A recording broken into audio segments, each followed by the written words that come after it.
Hi there, my name's Nick Francis. I'm the Chief Technology and Marketing Officer for Brooklyn Vendor Assurance, and I'm also a Vendor Ops Advisor.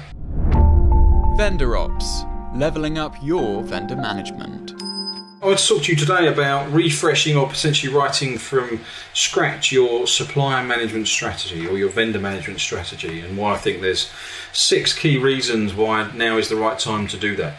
First one is speed. So over the last sort of decade, everything's got faster and quicker and more automated, and we're in this sort of unprecedented period of change. What that's meant in terms of this digital uprising is now that you've got traditional services that were normally done within the 4 walls of a large company now are being broken down on a daily, weekly and monthly basis, and more little services are being stood up outside, and some of those consolidated into larger services and sent outside the 4 walls. So there's more suppliers and more vendors being used on a daily basis than ever before.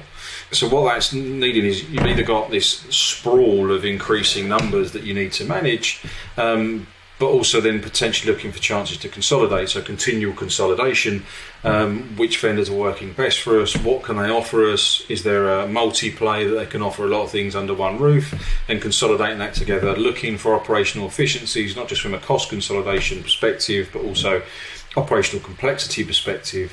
More moving parts, more complexity, more things to manage, more things that can go wrong and thus impact your company, which then also leads on to sort of cost containment, containing of cost, making sure it doesn't get too big, make sure you're still operationally efficient, which should be front and centre. And I know in recent studies that is at the top of a chief procurement officer's mind as to how to deal with that.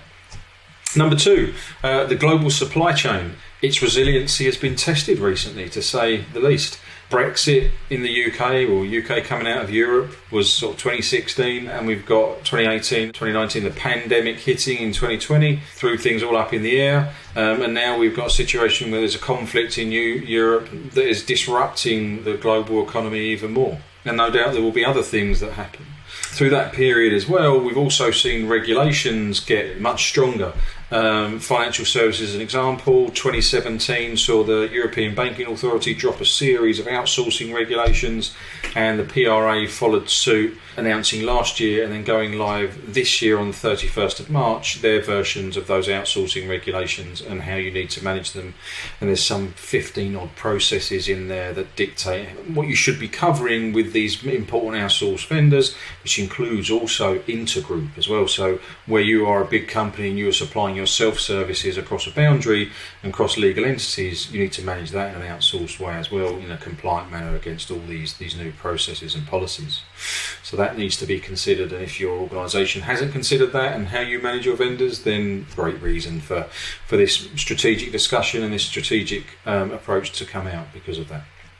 Number 3, increasing risk. I mentioned it earlier, I touched on it, the gig economy, greater levels of automation, greater levels of digitisation. It's meaning more suppliers are being used for more things. So whereas risk management's always been a bit tricky and tough to do inside of a large organisation, it's now a lot tougher because it's not just within the size of the 4 walls of your large organisation. You've then probably got to look at another large organisation and another large organisation chained on that, which is your supply chain, and getting aligned in terms of what the risk of what you're asking that organisation to do represents, and the controls that you need to put in place. All in all, lots of risks outside the 4 walls of your company, lots of controls to put in place, regular touch points, regular controls assessments, regular review of controls effectiveness. It's just more to manage and more to do if you're going to reduce your risks in the way that an organisation needs to, and the regulator in some cases expects you to. Number 4, you can get a lot of value from your suppliers, a lot of added value that a lot of people don't realise. So you can look at your suppliers and what they provide as products and services, right? And a lot of those organisations, to ensure that their products and services are received and utilised in the right manner and are effective, have to pseudo become specialists and SMEs within the discipline that uses those said products and services. So part of the cost of them doing business, as an example, is they have to know how to run these functions. They have to have really mapped out customer journeys and user journeys that and the processes designed and defined and the policies around the product and service that they provide.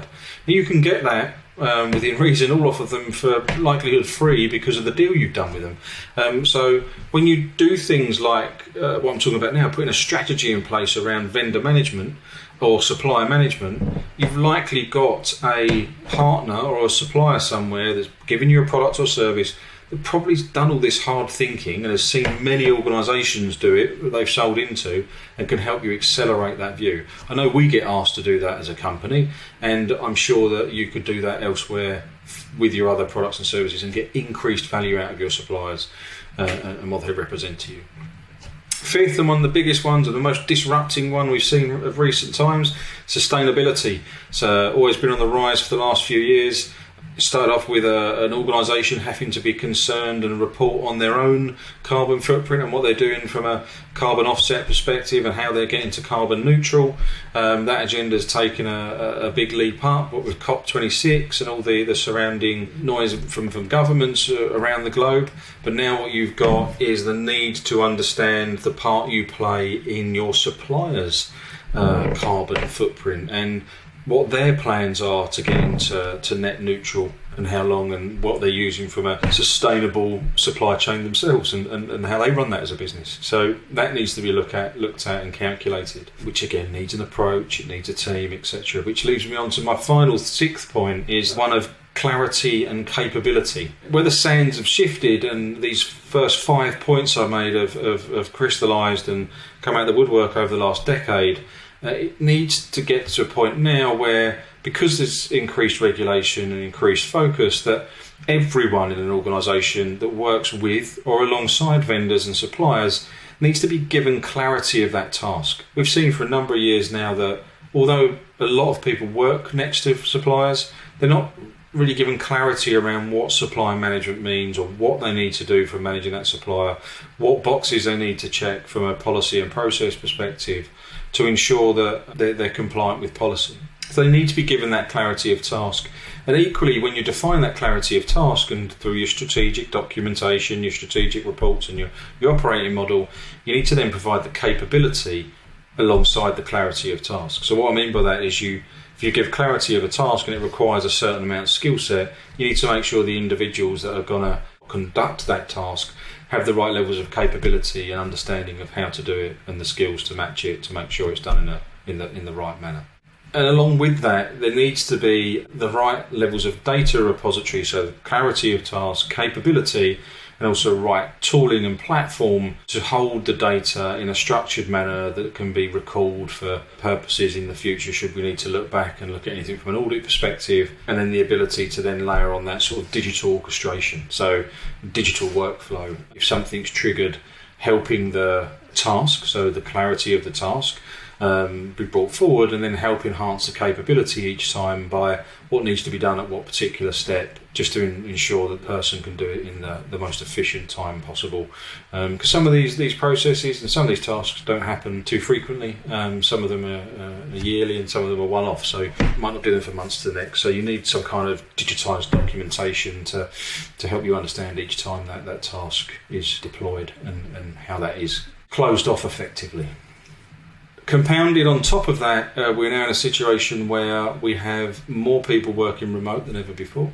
We have a lot more virtual interaction than there ever has been, a lot less face-to-face. We've been on this journey for more of a decade now where the technology's been good enough for people to literally work anytime, any place, anywhere. We were seeing organisations moving to a more of a digital footprint and having less real estate for their teams. The pandemic has just accelerated this. And I know we're finding as a business it's a lot more difficult to get people involved in the face-to-face events, etc. And we need to work out ways of doing hybrid events, hybrid management. A lot of our sales calls are happening in a remote situation now. And more often than ever before, we sometimes don't meet the customers in a physical sense anymore. It's all done digitally and transacted digitally, and then we deploy it digitally because the technology's there to do it and the mindset appears to have shifted. So you need, for supply management and the strategy you put in place for that, is to consider the new ways of working that we're seeing. And that genie is not going back in its bottle, I fear. That's where we are, the reality of the situation. So those are the 6 things: speed, global supply chain impacts, increasing risk, how to get added value from your suppliers, sustainability, and clarity and capability that I think are the reasons you really should be either refreshing or creating a supply management or vendor management strategy. Hope that was useful. Thank you. To keep up with the latest Vendor Ops news, subscribe here and follow us on LinkedIn. Links in the description below.